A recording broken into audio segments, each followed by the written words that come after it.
के सुनने का मौका मिली तो लगा थी आवाज प्रीति मेहर जी, एक बार प्यार से तालियां हो जाए।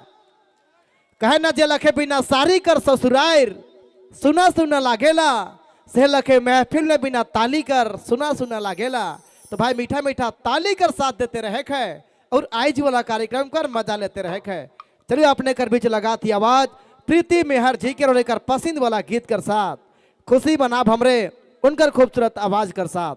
तो मैं चाहूंगा प्रीति मेहर जी आप आए मंच पर अपनी खूबसूरत आवाज को लेकर एक बार प्रेम से बोलिए देवी माता की।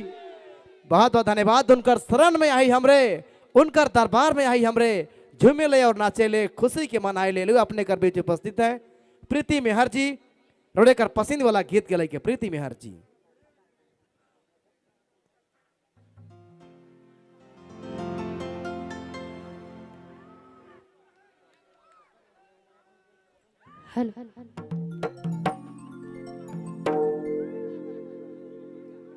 जते भी आवे मैं बाप भाई बहन रोरे मन के सबके प्रणाम है।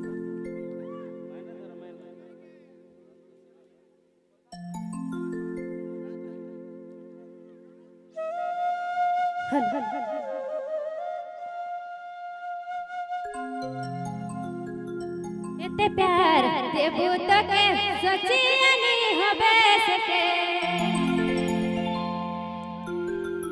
इतने प्यार देबू तो के सोचिया नहीं होबे